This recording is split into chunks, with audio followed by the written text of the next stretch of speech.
Mesdames et messieurs, bonsoir. Bienvenue à votre émission, la CNPS à votre service. Comme vous l'avez deviné, aujourd'hui, nous parlerons des accidents du travail. Pour en savoir davantage sur la question, nous recevons pour vous aujourd'hui la directrice des prestations sociales de la CNPS, Madame Ndri Goli Philomène.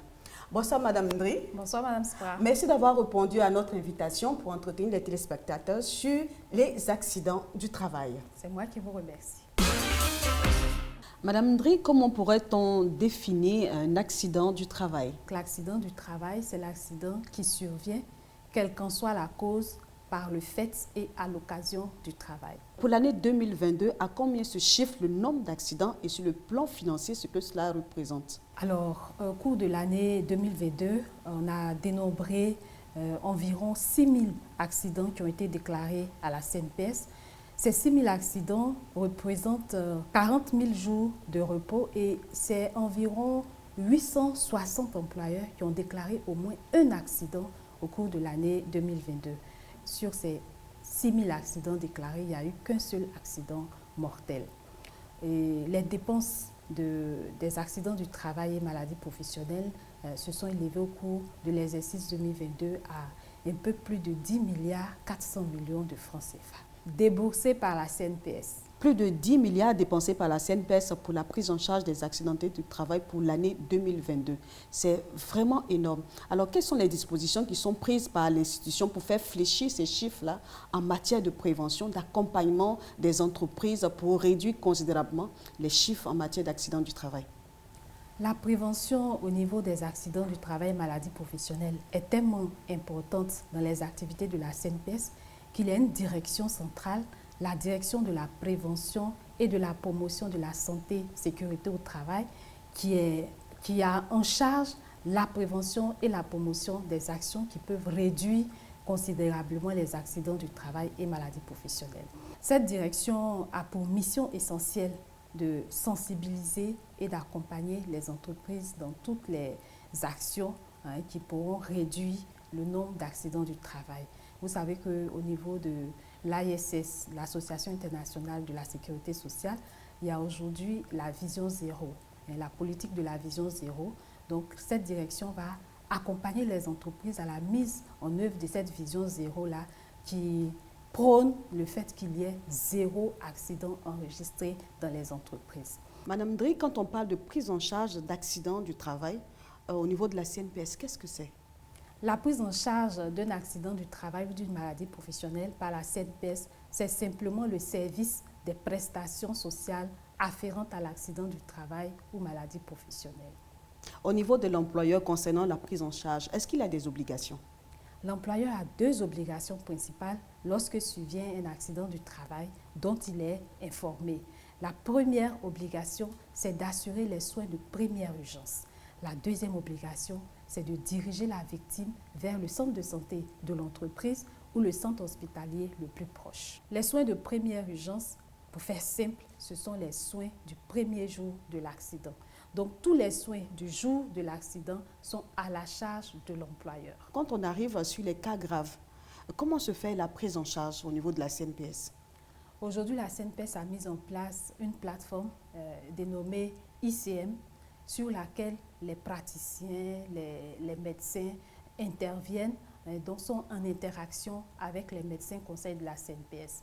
Alors, si l'accident est suffisamment grave et que les praticiens, donc le médecin traitant, a besoin de la validation de la CNPS, cette demande de validation se fait immédiatement en ligne et les médecins conseils qui sont connectés aujourd'hui peuvent valider, donner l'autorisation pour que la prise en charge soit faite. Il ne faut pas oublier que l'essentiel dans la prise en charge d'une victime d'accident du travail, c'est de tout mettre en œuvre pour sauver la vie de cet accidenté. Et quelles sont les prestations servies par la CNPS à un assuré social lorsqu'il est victime d'un accident du travail? Il y a deux types de prestations qui sont servies en matière d'accident du travail et maladie professionnelle. Il y a les prestations en nature et les prestations en espèces. En ce qui concerne les prestations en nature, c'est essentiellement les frais d'hospitalisation, les frais médicaux, les frais pharmaceutiques, la fourniture, la réparation et le renouvellement des appareils de prothèse et d'orthopédie, les frais de transport entre la résidence et le centre hospitalier pour suivre les soins, les frais de traitement, de rééducation et de réadaptation fonctionnelle. Dans cette prise en charge des prestations en nature, c'est le système du tiers payant que la CNPS va appliquer. C'est-à-dire que les soins et les frais sont totalement gratuits pour la victime. Mais on a quand même deux situations. On a la situation dans laquelle la victime a été dirigée dans un centre hospitalier qui a une convention avec la CNPS. Dans ce cas, c'est complètement gratuit et pour l'employeur et pour la victime. Si par contre la victime a été dirigée dans un centre hospitalier qui n'a pas de convention avec la CNPS, les frais dont nous avons parlé, les frais médicaux, etc., seront avancés par la victime ou par l'employeur et ces frais-là seront remboursés intégralement par la CNPS. Toujours en matière de prestations en nature, quelles sont les dispositions de la CNPS en cas de décès? Donc en cas de décès, il faut préciser que en accident du travail et maladie professionnelle, il faut que le décès ait un lien direct avec l'accident ou la maladie professionnelle pour que la prise en charge soit faite par la CNPS. Donc en cas de décès, il y a deux prestations qui sont servies. Les frais funéraires, qui sont les frais que la famille ou l'employeur va exposer pour l'inhumation de la victime, et les frais de transport de corps. Les frais de transport de corps, c'est exclusivement pour les travailleurs qui ont eu un accident en dehors de leur lieu de résidence, donc des missions. Donc un accidenté qui était en mission et qui est décédé des suites d'un accident, le rapatriement de son corps dans la ville de résidence est assuré par la CNPS.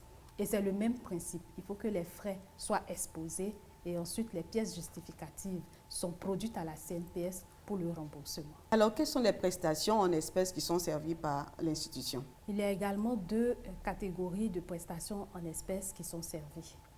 La première catégorie, ce sont les prestations qui sont servies pendant la période de repos. Donc, il y a un accident du travail, une maladie professionnelle qui survient, la victime a un temps de repos. Pendant ce temps de repos, c'est la CNPS qui a l'obligation de payer le salaire à la victime. Ce paiement peut se faire entre les mains de l'employeur ou entre les mains de la victime. Entre les mains de l'employeur, lorsque l'employeur a maintenu en intégralité le paiement du salaire pendant la période de repos. Si ce n'est pas le cas, en ce moment-là, la CNPS va payer l'indemnité journalière. Donc, le salaire qui est remplacé s'appelle l'indemnité journalière. Donc, on va payer les indemnités journalières entre les mains de la victime. Alors, Madame la directrice, quelle est la période d'indemnisation de l'assuré social pendant sa période de repos? La période d'indemnisation part du lendemain de l'accident jusqu'à la veille de la reprise du travail, si le salarié reprend le travail. Sinon, le lendemain de l'accident jusqu'à la date de la guérison de la consolidation, lorsque l'employeur ne reprend pas le travail. Et en cas de décès, du lendemain de l'accident jusqu'à la date de décès, si l'accidenté décède avant la reprise du travail. Madame la directrice, y a-t-il une autre catégorie de prestations en espèces? Il y a une deuxième catégorie de prestations en espèces, ce sont les rentes. Elles ne sont pas servies à toutes les victimes d'accidents du travail et maladies professionnelles. Et comment faut-il faire pour pouvoir bénéficier des rentes? Ce qui se passe, c'est que après la reprise du travail ou après la consolidation, la victime va faire l'objet d'expertise médicale auprès du médecin conseil de la CNPS.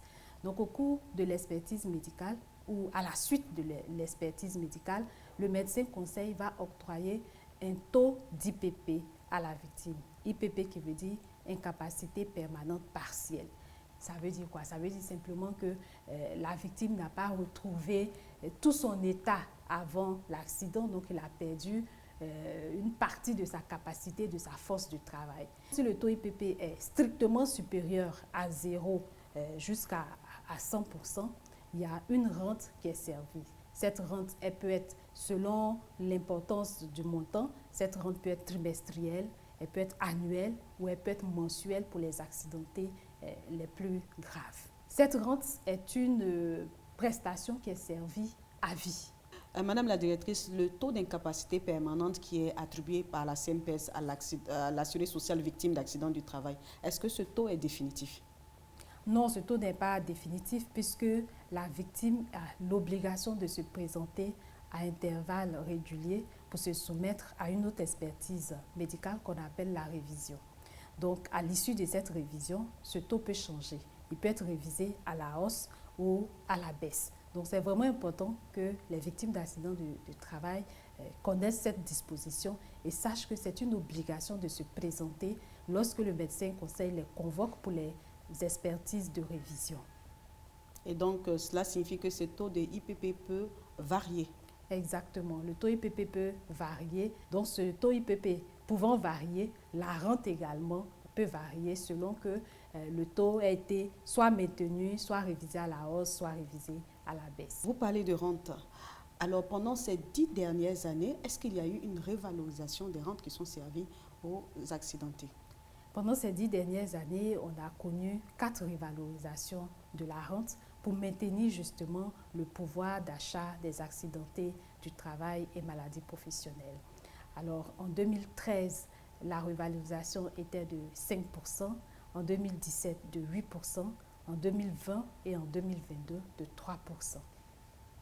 Merci Madame la Directrice. Nous sommes pratiquement au terme de notre émission sur les accidents du travail. Est-ce que vous avez un mot de fin?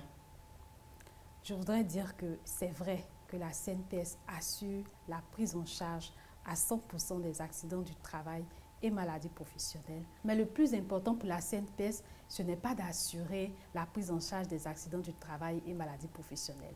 C'est d'enregistrer de moins en moins d'accidents du travail et maladies professionnelles. Donc mon mot de fin à l'endroit des employeurs, c'est vraiment de mettre en œuvre toutes les recommandations qui sont faites par la direction de la prévention et de la promotion de la santé et sécurité au travail pour que leurs salariés soient dans des conditions optimales de travail. À l'endroit des travailleurs salariés, mesdames, messieurs, il est vraiment important de respecter tous les jours les consignes en matière de prévention et santé, sécurité au travail. C'est vrai que la CNPS vous accompagnera en cas d'accident, mais il est toujours mieux de préserver sa vie et de préserver sa santé. Merci Madame Drigoli. Merci à vous de nous avoir suivis et retrouvez-nous sur notre page Facebook et sur notre chaîne YouTube IPS CNPS Côte d'Ivoire. Et retenez que la CNPS maintenant, c'est pour tout le monde. La CNPS, votre partenaire pour la vie. À bientôt.